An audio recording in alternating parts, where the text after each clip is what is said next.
Welcome to naturalhorsevet.com, online and on TV. My name's Dr. Moore, and I'm going to be your host this morning for a very special show. Stand by while we thank some of our sponsors. Welcome to Fair Winds. Fair Winds is located in the heart of the Bluegrass, Lexington, Kentucky, horse capital of the world. We at Fair Winds are dedicated to the preservation and constant improvement of the mountain horse. The brood mares were handpicked for their conformation, gait, and most importantly, temperament. Their champion-producing traits have made Fair Winds renowned for quality stock. Master Stallions, BBF Storm Warning, and Chocolate Venture are proven producers of champions, but more importantly, they are known to produce family-friendly horses. If you're looking for a trail buddy or a champion show horse, come to the source. Fair Winds, proud supporter of Unbridled, Spirit of Kentucky.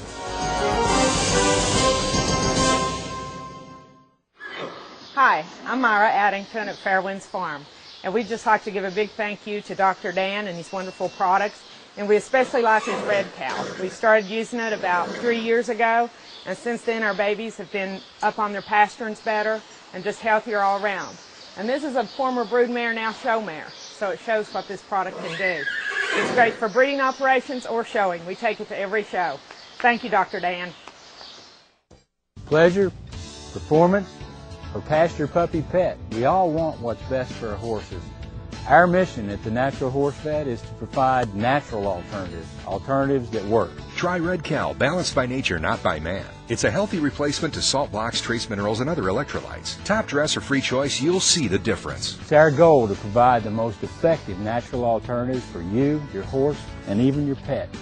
So visit your veterinarian, visit your tack store, or visit us online for our special offers. Welcome back to naturalhorsevet.com. I know you'll agree that we are truly blessed to be around such great creatures and to work with them. You know, it absolutely just gets in your blood. And if you've got horses, you know what I'm talking about. Folks, we've got an awesome show for you today. A show where we're going to share with you a more natural way of health care, and also a show where we're going to introduce you to a truly natural horse. After all, we are naturalhorsevet.com. These horses are phenomenal. It's the mountain horse. It's a horse that's literally gaited the day they're born, smooth to ride, keep you feeling good. Stay tuned while we share some information with you about the mountain horse. Fair Winds Silk Warning. She's a many-time over conformation winner. She shows a good example of what we look for in a mountain horse. Nice, strong-looking face, nice, soft eyes, fox-like ears, a deep chest that will keep her going for a long time on the trails, a nice round hips, which shows her heritage, that they were very utility-like horse. The mountain horses have become extremely popular with the baby boomer generation. The gentle horse is for the whole family to enjoy and ride. You'll see many families spending time together on the trails, in the show ring, or just riding around the farm. The extreme gentleness and temperament of this mountain horse gives each rider an enjoyable ride. Each rider sits quietly as the horse ambles through the gate, ambles through the forest, the wooded area, wherever trail that you may want to take. The mountain horses have a natural four-beat gait with no evidence of pacing. With the forward movement, you can count 4 distinct hoof beats, which produces a candidacy of equal rhythm. Note the movement of the legs: left hind, left fore, right hind, right fore. The sure-footedness of the mountain horse excels as a trail mountain, endurance, and eagerness to please. The rider feels comfortable and secure. The show horses have the equal amount of motion and forward movement as they be on the trail.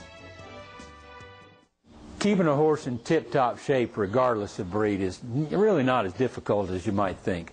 At thenaturalhorsevet.com, we probably have answers for you. So go to our website, read our articles, watch our TV clips. You know, there's issues that you need to check out, like, you know, what do I feed my horse? You know, what supplements do I use? You know, what's critical health care wise? But I know one thing for sure: until you get the minerals right, nothing else matters.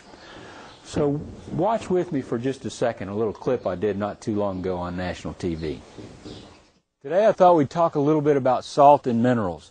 You know, salt and minerals can either be your best friend or your worst enemy. I think we've got your worst enemies right here. Red blocks, salt blocks, fertilizer. Absolutely no question about it. A horse cannot get what he needs from a block, and he gets too much of what he needs from fertilizers.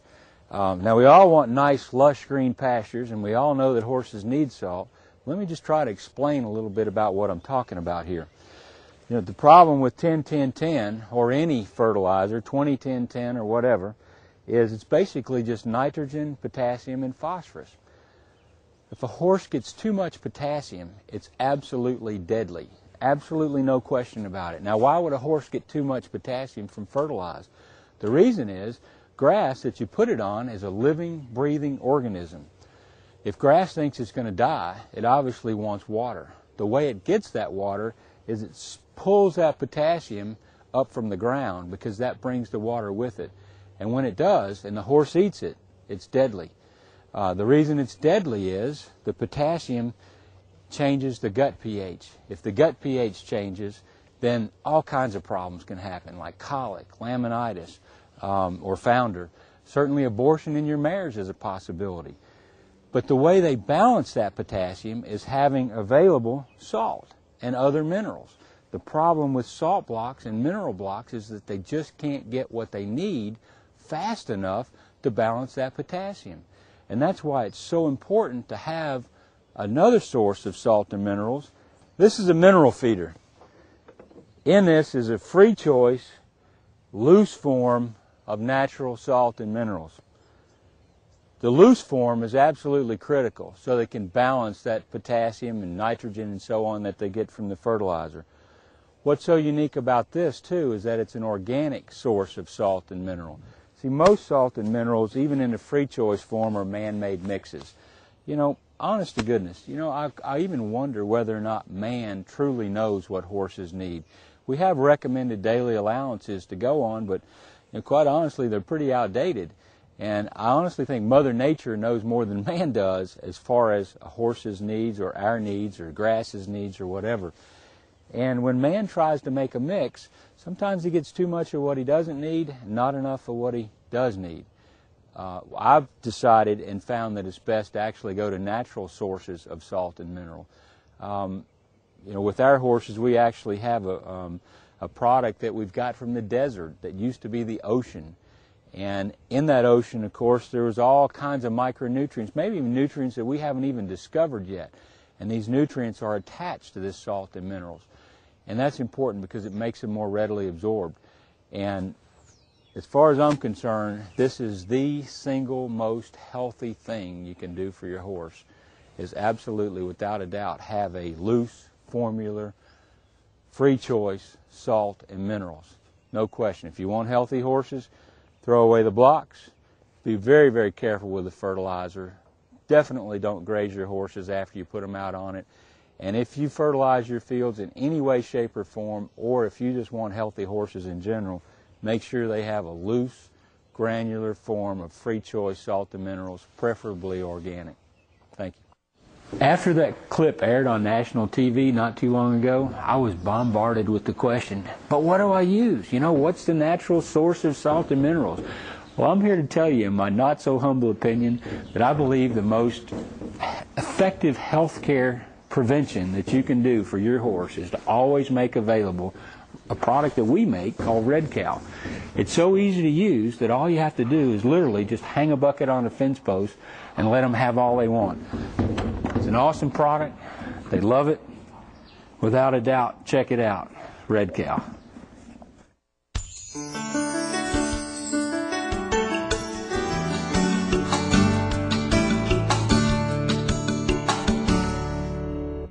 Wood chewing and cribbing. Unbelievable what a horse can do in just a short period of time if they're hungry or if they want something that they're not able to get. So they try to get it from other places like wood. This is definitely a problem for horse owners. If you've ever had a horse that cribs, you know exactly what I'm talking about. I mean, that they can absolutely tear your stall apart in short order.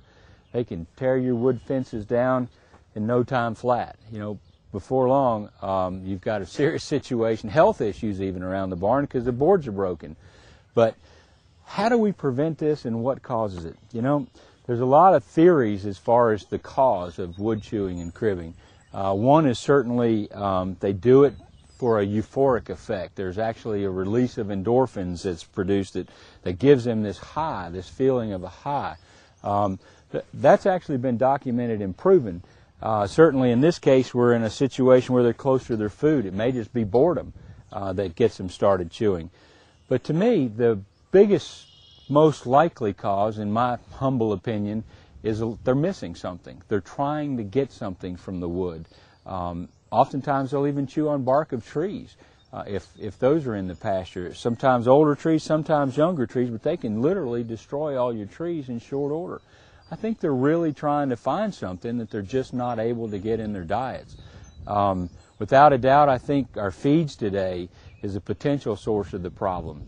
They can't get what they need from the feed. It's a so-called complete feed. The problem is you might have an easy keeper that's just eating a little bit of food and maybe not getting those vitamins and enzymes and minerals that they need from that so-called complete feed.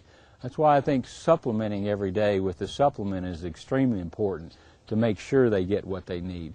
Another thing is salt blocks and mineral blocks. I don't think they get what they need from them either. And the reason is man doesn't even know what they need. So how can we put them in a block? We have some recommended daily allowances that give us an idea. But I think there's minerals today, without a doubt, that we didn't know about 10 years ago. And there's going to be minerals 10 years from now that we don't know about today. So if we don't know about them, how can we put them in a block? And another issue with the block is they simply just can't lick fast enough to get what they need to balance their nutrition. A horse isn't a licker anyway. He's a grazer. And to stand around and lick on a block to get what he needs can make him pretty frustrated. So he turns to other sources of chewing on the wood. One thing in wood, for instance, it's often salt treated. The problem with that is it's often preserved with things like arsenic as well as salts. So sometimes they try to get these nutrients from the wood themselves because they simply cannot get it from the block. Now this particular block is red. I really don't like red blocks. And let me tell you why. The red is iron oxide. And the red iron oxide actually can tie up all the other minerals anyway. It's really archaic why they're red. When I discovered this, it kind of blew me away because way back when they didn't have really good mixing machines, they used to add iron oxide to the mix because their thought process was, well, it's iron. We'll add it to the food or add it to the mix. And then when it fully turns red, it's mixed good. They just forgot that iron oxide ties up all the other minerals. So if you have a wood chewing or a cribbing problem, I want you to definitely consider supplements for your horse. I want you to throw away your salt blocks. I want you to get a free choice, loose mineral, preferably a natural source of salt and minerals so they can get the nutrition that man hadn't even discovered yet. And I think that will greatly help in most cases as far as wood chewing and cribbing. Stoner Ridge Farm is a full-service mountain horse training facility located in Paris, Kentucky. Whether your horse is a trail horse or a performance horse, good training is everything. At Stoner Ridge Farm, proven horsemanship techniques are used to encourage trust as they teach horses to respect their handlers and learn new skills. For breeding, training, and sales in the mountain horse industry, look no further than Stoner Ridge Farm. Good friends, good times, good horses await you at Stoner Ridge Farm. Enter through the gates of Signature Stables and you enter into the state-of-the-art equestrian center, dedicated to all the mountain horse breeds. From relaxing pleasure trail riding to the excitement of the competition that the show circuit brings. Signature Stables horses are consistently proven on the trail and in the show ring, with multiple World Grand Champions. So whether you're looking for a facility that understands your horse's needs or you're looking to purchase a world-class mountain horse, Signature Stables of Lexington, Kentucky can make you simply enjoy the ride. Pest control is always an issue if you have horses. There's flies, there's mosquitoes, there's gnats, there's ticks. There's just all kinds of pests when it comes to horses. You've even got rats in the barn. There's obviously no rats in this barn, as clean as this barn is, that's for sure. But it is an issue. Anytime you have feed and grain, and you're going to be mice and so on and so forth. And the key there is the obvious things there, just keep things clean around the barn. But I really want to spend most of my time today talking about pest control on the horse. And this is an area that I think definitely needs a lot of attention because We use an awful lot of chemicals on our horses today, and in some cases, we need those chemicals, especially, if you're going into a halter class and your horse can't move an inch, so to speak. It's important that you keep those flies off of them. It's important when you're trail riding to keep the flies off your horse, because you don't want your horse to kick another horse while it's kicking at a horsefly. If you're just enjoying the horses as a pasture pet, you need to be careful with flies and mosquitoes and ticks, because they are, without a doubt, a major problem as far as disease today. Many of your allergy horses have fly-related allergies. Many of your very serious diseases, like Lyme's disease, can be carried by ticks. There's other diseases that you haven't heard quite as much about, but one of them is called Ehrlichia, and that's related to blood-borne insects. All these are real serious problems. And then, of course, there's West Nile, probably the most known about of all of them today. And, of course, that's spread by mosquitoes. So the more that we can do to keep these flies and pests off of our horses, the healthier our horses are going to be and the happier we're going to be, because nobody wants flies around the horse's face. It's just ugly. But there's a couple ways to do that. I mentioned sprays. There's some good sprays. There's some that are better than others.